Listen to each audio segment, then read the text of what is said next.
How did evil arise? BD number 8863. October 3, 1964, as soon as you humans see your God and Creator in me, as soon as you have established the right relationship with me, the relationship of a child with its father, you will also have the right contact with me, that is, you will be filled by profound humility and expect to hear my word, which I will not deny to any one of you who prays to me in the right way, which requires absolute humility without fail. For I bestow my grace upon the humble.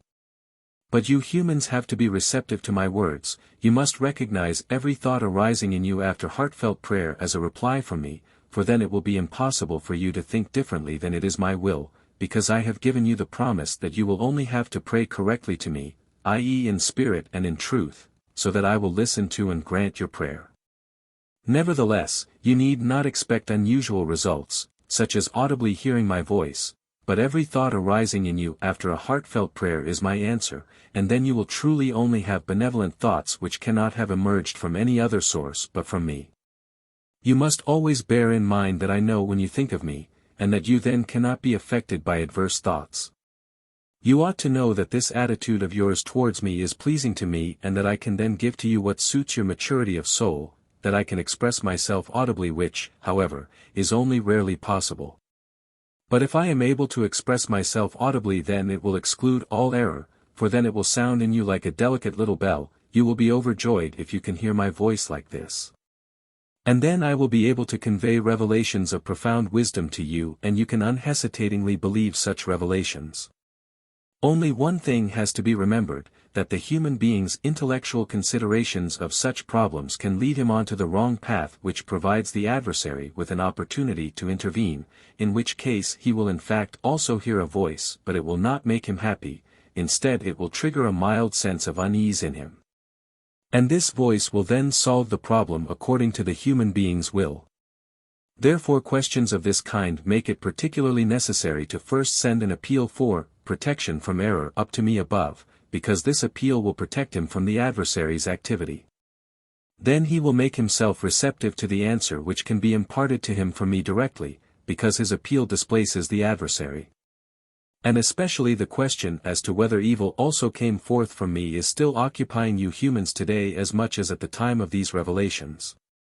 But I can only ever tell you that I cannot have an evil thought within me, that everything that emerged from me can only be good.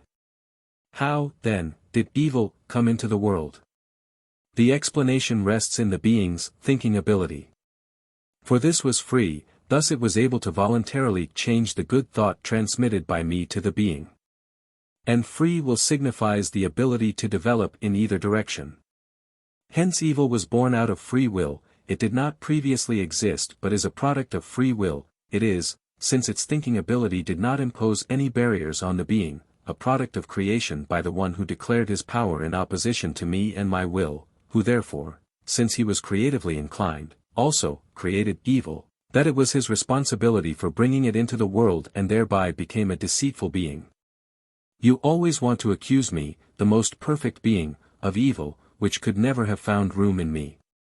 But you do not comprehend the fact that my adversary himself was the origin of evil, that he changed his faculty of thought into evil because he distanced himself from the circuit of my flow of love and that this was therefore a departure from my eternal order.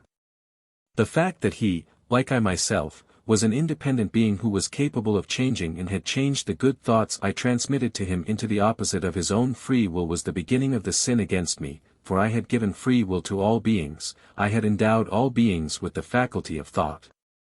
How else could it be that not all beings used their free will and their thinking ability in the same way? He himself brought evil forth from himself which started because he felt the wrong kind of love, because he was envious of my strength and from this emerged everything bad but which originated within himself because he used his thinking ability wrongly and which I was unable to change due to his freedom of will. Yet he did not receive any wrong thoughts from me.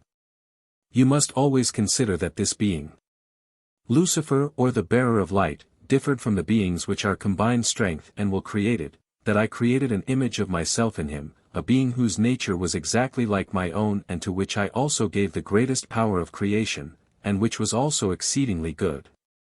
But the profusion of our mutually produced beings made him arrogant, and this arrogance temporarily clouded his faculty of thought, which was already a slight hint of selfish love that opposed my nature.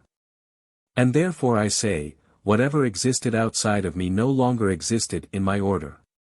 And this being, Lucifer, disassociated himself from me, and everything in him changed into an arch-evil being. He produced all characteristics and brought them into the open himself.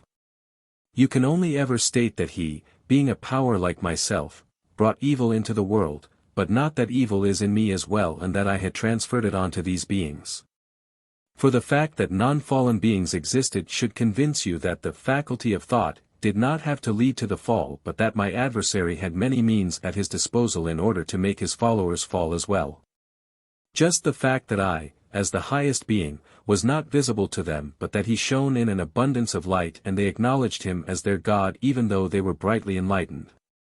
For the apostasy took place over an infinitely long period of time, thus he could not have been created by me as a deceitful spirit, and all these evil attributes were gradually able to evolve, yet they never originated in me but in the one who was as powerful as me and merely had a beginning, which he knew full well.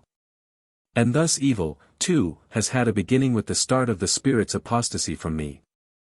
Until then, however, everything was perfect, and therefore he also emerged in all perfection from me, which, however, did not exclude that he used his gifts differently than I had intended them to be used. And this was subsequently achieved by his thinking ability, which, however, was not determined by me. In fact, only good thoughts flowed to him from me. And time and again I draw your attention to the myriad of non-fallen beings which likewise had the faculty of thought but which discovered Lucifer's abuse of strength, who brought evil into the world and then accused me myself that I have evil within me, and thus he will also always lead those people astray who are receptive to this. Amen.